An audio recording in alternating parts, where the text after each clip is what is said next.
Kalima, éducatrice et monitrice jardin d'enfants et étudiante en coaching, c'est-à-dire en développement personnel. Aujourd'hui, on va parler d'un sujet qui est très très important, c'est la psychologie et l'éducation de l'enfant. Quand je parle de la psychologie, quand je parle de l'éducation, c'est comme du management, ça s'apprend. Être parent, ça s'apprend. Et moi, j'ai une petite idée comme ça, c'est avant de faire un acte de mariage, je préfère avant de faire un acte de mariage, c'est de faire une formation, d'être parent. Un parent, c'est pas sur un coup de tête qu'on vient et qu'on dit voilà, je suis un parent et je peux éduquer mes enfants. D'après ma formation et d'après que je côtoie les enfants, que je côtoie les parents, je vois que le comportement des parents avec les enfants est vraiment c'est catastrophique. Okay. Alors, il y a plusieurs types d'enfants. Il y a des enfants rebelles. Comment gérer un enfant rebelle? Par exemple, dans notre environnement, la majorité de nous sommes des parents, et vu mon expérience avec mes enfants, il y a des enfants qui sont vraiment très très rebelles. Par exemple, ils se rebellent contre les autres. Quand tu lui demandes de faire quelque chose, il commence à crier, il commence à piquer des crises. Alors là, c'est le rôle des parents, c'est le rôle de l'éducateur. Comme j'ai dit, l'éducation des enfants, ça s'apprend, c'est comme du management, c'est comme dans une société, il faut quand même suivre une formation pour pouvoir quand même éduquer les enfants. Comme j'ai dit tout à l'heure, vu mon expérience, je vois par exemple le fait de se comporter avec les enfants d'une manière qui n'est pas vraiment adéquate, ça mène les enfants à un comportement qui est asocial. Les enfants, ils sortent, commencent à dire n'importe quoi, ils parlent, ils disent des gros mots, ils peuvent même vous crier dessus. C'est à cause de l'éducation, c'est à cause de leur environnement immédiat et c'est à cause de l'école. Pourquoi à l'école? Parce qu'ils confrontent pas des éducateurs, ils confrontent des dictateurs. Ils trouvent des dictateurs à la maison et des dictateurs à l'école et à l'environnement extérieur. Ça nous donne un enfant vraiment très très rebelle et c'est vraiment difficile de se comporter alors qu'il n'y a pas cette communication avec nos enfants.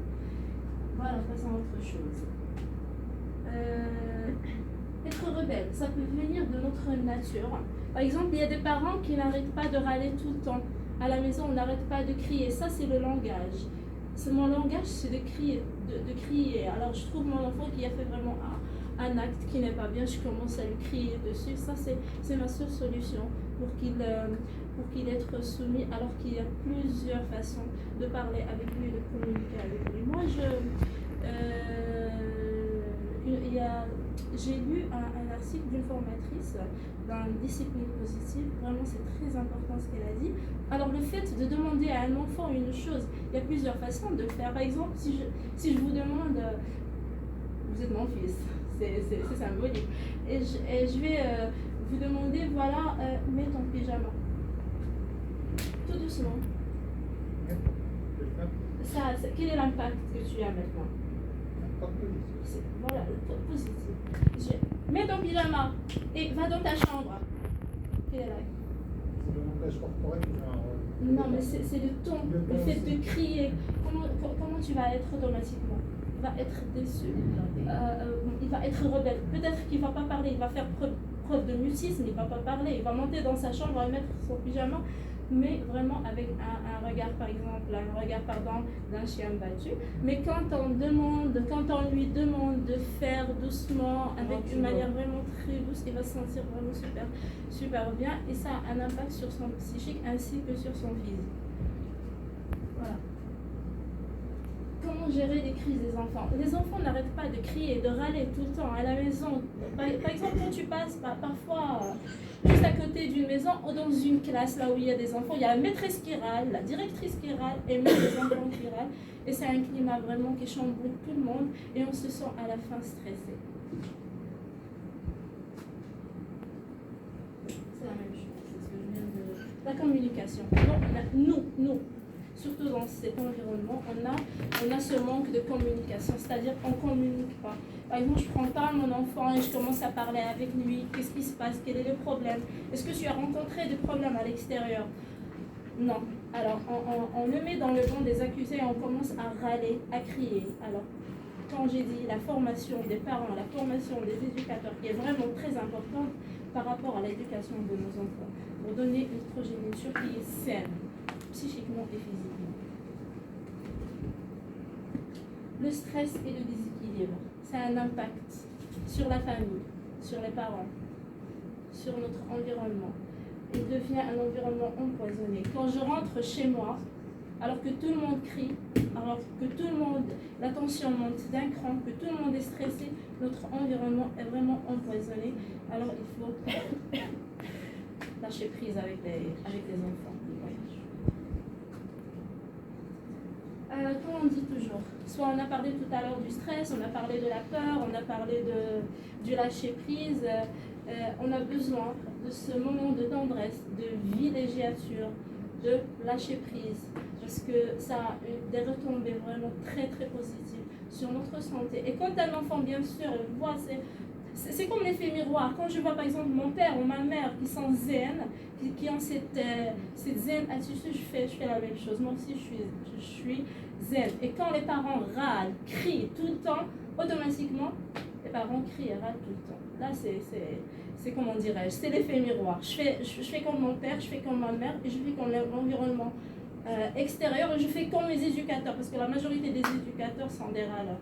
Là, c'est à 100%, c'est pas à 100%, mais je peux dire à 90% des éducateurs qui n'ont pas cette formation professionnelle râlent tout le temps. Voilà, enfants, parents, enseignants, il y a vraiment une corrélation entre les trois. Quand, par exemple, j'ai de la chance et j'ai une éducatrice qui est douce, une éducatrice qui a un savoir-faire, qui sait se comporter avec les enfants, et j'ai des parents qui sont zen, qui savent se comporter avec leurs enfants, je suis bien et je me sens bien dans ma peau. Et le contraire. Voilà.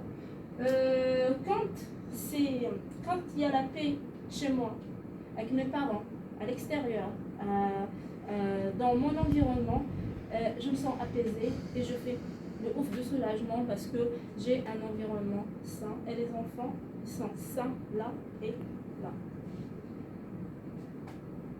Ok, merci. Mais je vais faire un petit avec les parents, ça c'est un petit exercice parce qu'il y a la majorité des gens qui sont là sont des parents. Un petit exercice pour canaliser les enfants qui sont super excités, les enfants qui n'arrivent pas à gérer parfois les émotions, les ressentis et qui sont hyper actifs. Oui. Ça c'est question d'organisation et ça stimule encore les enfants. Vas-y, je fais un tableau. On a tous des frigos, voilà. Okay.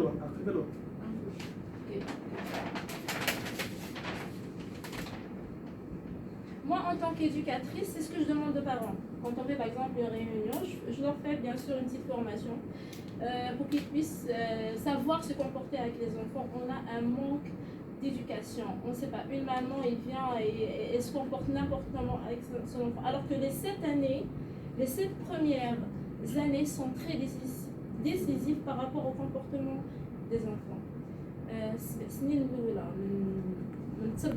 Très très important. Alors, ce que je fais, c'est que je colle, par exemple, je prends un bout de papier, c'est pour stimuler surtout les enfants entre 3 ans, 4 ans, 5 ans. Là, je fais des émoticônes. Là, je suis content. Moi, en tant que parent, là, je ne suis pas du tout contente. En tant que maman. Parce que ce sont les mamans qui sont toujours avec les parents, ils sont toujours à l'extérieur, et les mamans qui sont en permanence avec les enfants. Alors, à chaque fois, j'ai des autocollants, des émoticônes. Quand il fait vraiment un axe, pas la peine de le frapper, pas la peine de lui crier dessus comme on fait, pas la peine, parce que t'as fait un truc qui ne va pas, on lui donne une baffe et ça marche, qu'est-ce qu'il fait? Il baisse sa tête et il part. Alors qu'après, juste après, il y a des répercussions vraiment très très négatives sur sa santé psychique. Alors, je colle l'émoticône. Il a fait un acte qui est vraiment très bien, super bien. Je colle l'émoticône. Là, comme je suis satisfaite, je colle A. Une fois il arrive à, par exemple, 3 émoticônes qui sont bien, il est automatiquement récompensé. Voilà, c'est un petit truc qu'on peut prendre par rapport à l'éducation des enfants. C'est tout un monde, il faut quand même